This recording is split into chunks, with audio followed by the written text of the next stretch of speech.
Bonjour, nous sommes le vendredi 4 août 2017 et si on veut faire un speech un petit peu programmatique, eh bien le faire un 4 août c'est jamais une mauvaise idée parce que comme vous le savez le 4 août 1789 un monde est tombé, le monde féodal en France et un nouveau monde est apparu.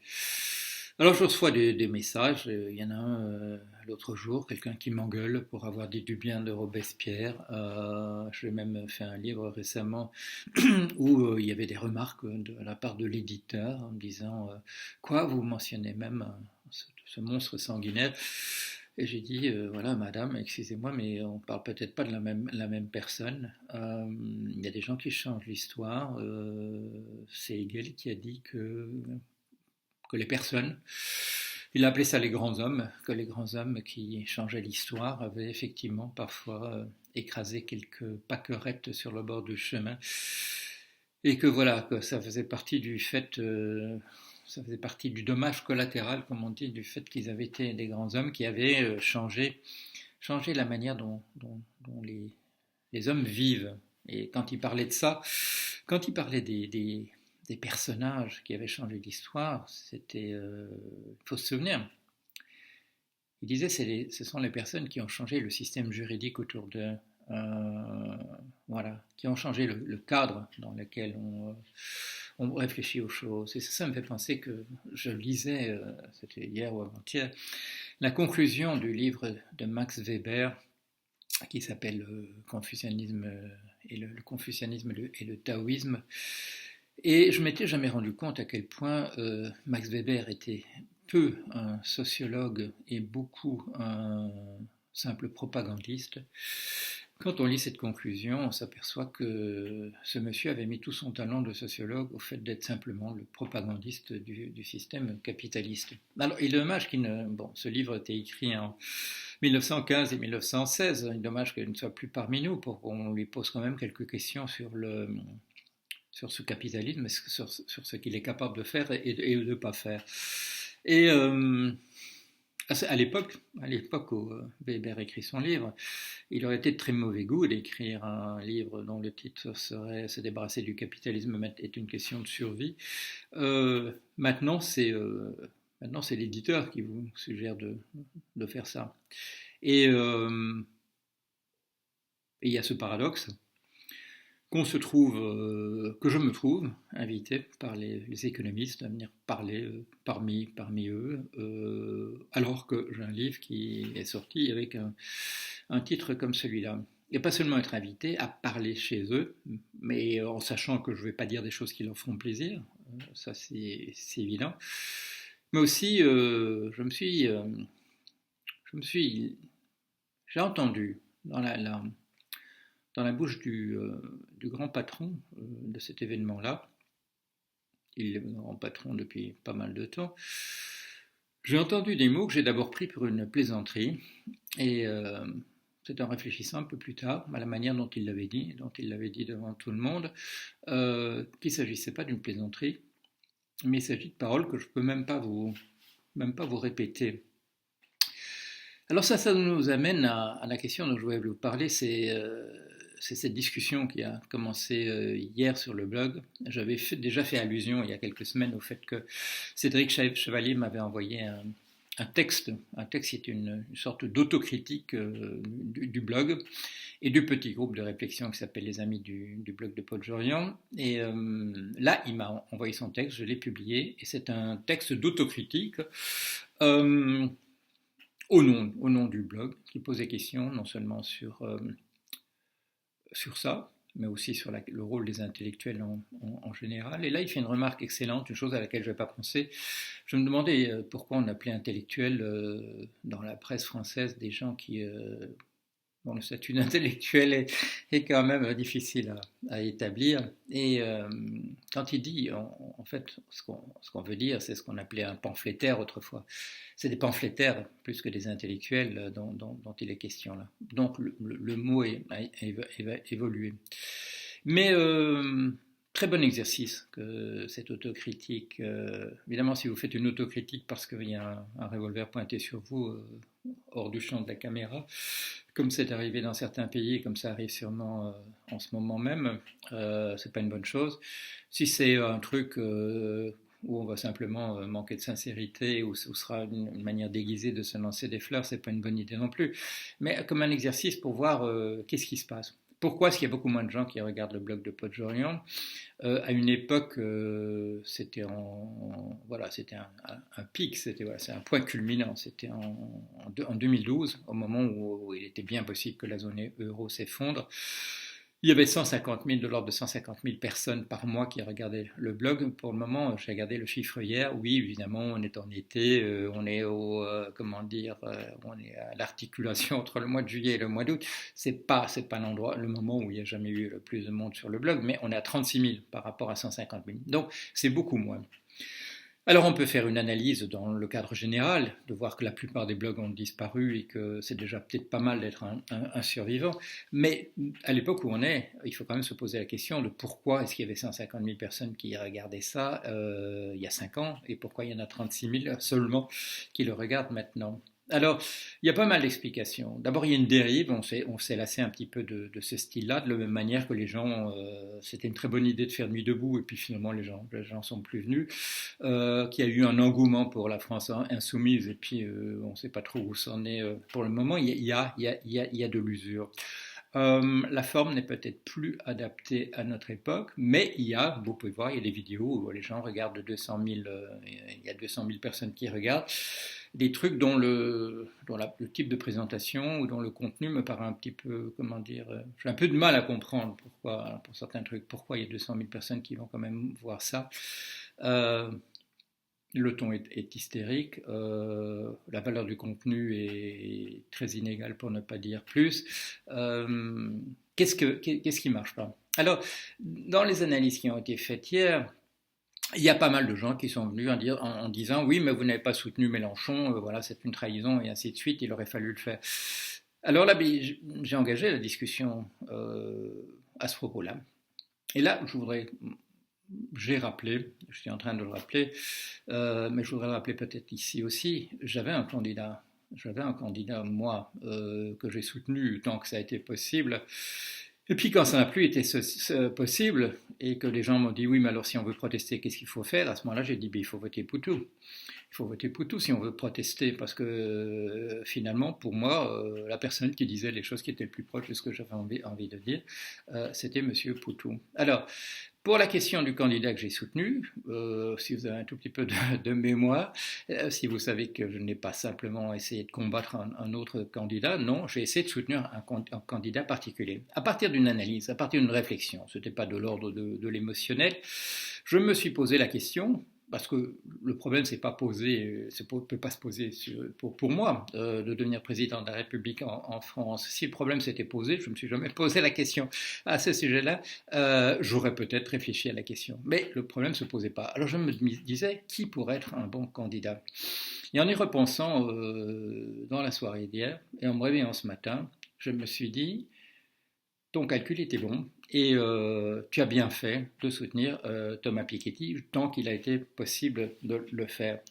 Je continue de penser que si Piketty s'était présenté à la présidentielle, on aurait un excellent candidat, non seulement un excellent candidat, mais qu'on aurait maintenant un excellent président. Alors, le discours qu'on m'a toujours tenu, c'est dit oui, mais personne ne sait qui c'est. Il me l'a d'ailleurs dit lui-même. Quand on s'est rencontrés, il m'a dit mais je ne suis pas connu. Et pour quelqu'un qui a vendu des millions de livres, pour quelqu'un qui a fait la une du Washington Post, du New York Times, dont on a parlé dans le quotidien du peuple à Pékin, et ainsi de suite, de dire je ne suis pas connu, c'est quand même quelque chose de paradoxal. C'est vrai que le livre, Le Capital au XXIe siècle, s'est vendu bien davantage dans des traductions qu'il ne s'est vendu en français. Mais justement, et cela j'ai dit à l'époque, j'ai essayé de le convaincre là-dessus, il y aurait eu un engouement international.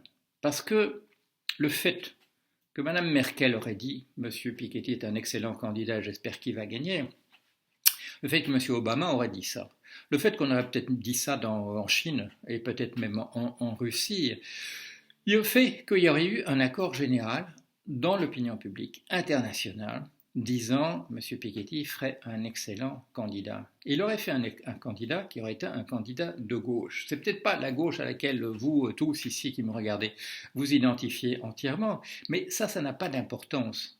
Il y aurait président de la République maintenant en France, quelqu'un qui représentait les idées de gauche et que les marchés financiers n'essaieraient pas de descendre systématiquement parce qu'il est considéré, il est respecté, figurez-vous, dans les milieux financiers, parce qu'on lui reprochait bien effectivement d'avoir fait quelques erreurs statistiques ici ou là, d'avoir confondu certains chiffres ou d'avoir agrégé certains chiffres. Je l'ai fait moi-même en disant qu'il y a certains chiffres que moi, si j'avais été Piketty, je n'aurais pas agrégé parce que ça introduisait plus de confusion qu'autre chose.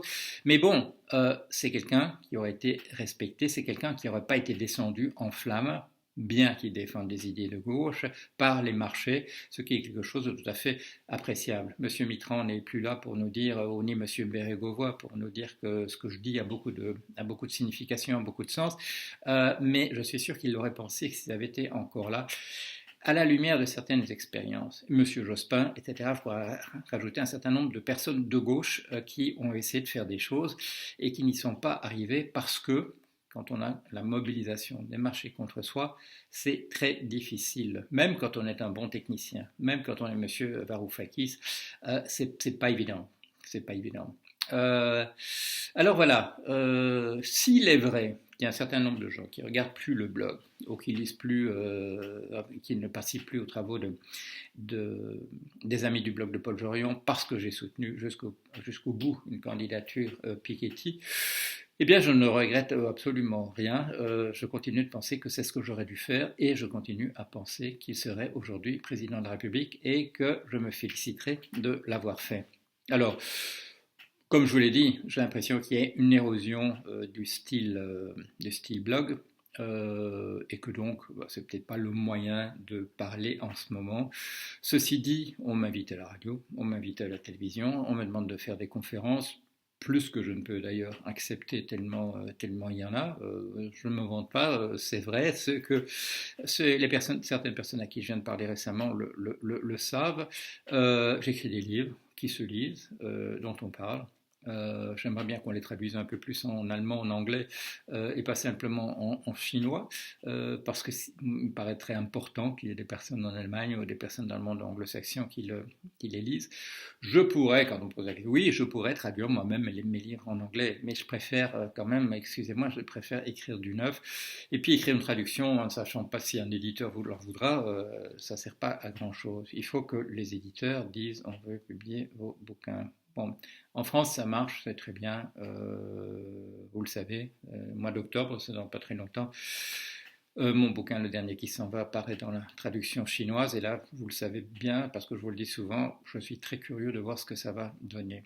Parce que la Chine, c'est un pays qui fait plein d'erreurs, c'est un pays qu'on ne peut pas louer de manière non critique, mais c'est un pays qui essaye de faire des choses en ce moment. Et quand les gens vous disent qu'à l'échelle historique, il y a plus de chances que la Chine survive sur le très long terme que les pays occidentaux, oui, là, les preuves sont là. Et les preuves sont là, ne serait-ce que je dirais que dans la conclusion du bouquin de Weber, Taoïsme et Confucianisme, quand il montre qu'il y a dans la pensée chinoise une grande résistance à un capitalisme fondé sur un prophétisme dont lui considère que c'est le nec plus ultra, que heureusement que nous, on a eu un capitalisme fondé sur le prophétisme, mais messieurs, dames, le titre de mon bouquin, Se débarrasser du capitalisme est une question de survie. Il décrit le sentiment que j'ai, nous allons droit au précipice si nous ne changeons pas ce système. Ce système a pu effectivement faire un certain nombre de choses. Il est dommage que ce soit la cupidité qui ait produit un certain nombre de progrès dans notre monde. Je ne crois pas que sur le long terme ce soit une bonne idée et de toute façon ce système maintenant il produit une concentration de la richesse qui nous envoie droit au précipice. Il faut en changer le plus rapidement possible. depuis hier ou avant-hier, mon véritable ennemi, je sais, c'est M. Max Weber, qui n'a utilisé la sociologie que pour faire de la propagande en faveur du capitalisme.